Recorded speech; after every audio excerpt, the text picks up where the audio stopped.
The United States has conducted airstrikes in eastern Syria, targeting 2 facilities associated with Iranian-backed militias.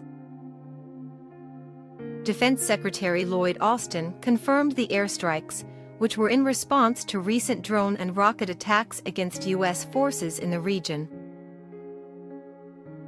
The facilities were reportedly used by Iran's Islamic Revolutionary Guard Corps and affiliated groups.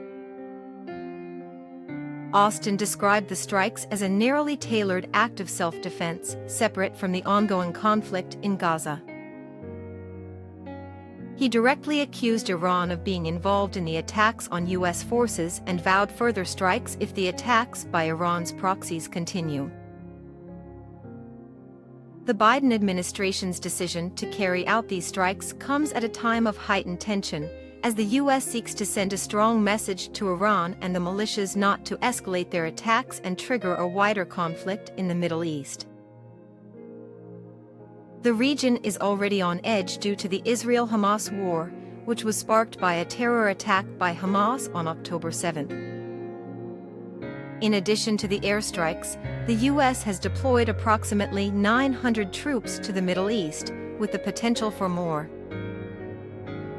2 carrier strike groups have been moved to the eastern Mediterranean Sea, and an amphibious-ready group has been positioned closer to Israel in the waters of the Middle East. The U.S. strikes follow a series of attacks against U.S. forces in Iraq and Syria since October 17. As of Thursday, there have been at least 12 attacks on U.S. forces in Iraq and 4 in Syria, resulting in 21 minor injuries to U.S. service members. One U.S. civilian contractor also suffered a fatal heart attack due to a false alarm at a base in Iraq. President Biden has issued a strong warning to Iran about its proxies attacking U.S. forces, emphasizing that the U.S. will respond if the attacks continue. He has clarified that the presence of U.S. troops in Iraq and Syria is focused on defeating ISIS and is unrelated to the conflict in Israel. However, Iranian Foreign Minister Hossein Amir-Abdollahian did not attempt to ease tensions during an emergency session of the UN General Assembly. He warned that the U.S. will not be spared from this fire if the war in Gaza does not end. Earlier this week, the minister revealed that Iran had received 2 messages from the U.S., one stating that the U.S. did not want the conflict to escalate further and the other urging Iran and its partners to exercise restraint.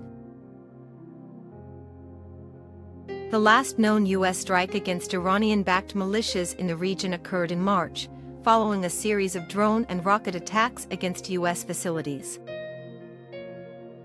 The Pentagon has stated that the U.S. reserves the right to self-defense and will retaliate for the recent attacks at a time and place of its choosing. In response to the increased threat of attack, the Defense Department is expediting the deployment of additional air defense systems to the Middle East.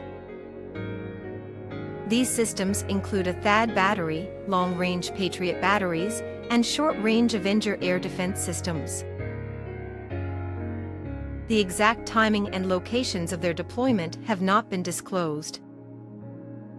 The U.S. is also providing 2 Iron Dome air defense systems to Israel to support its own defense needs. This is a developing story, and updates will be provided as more information becomes available.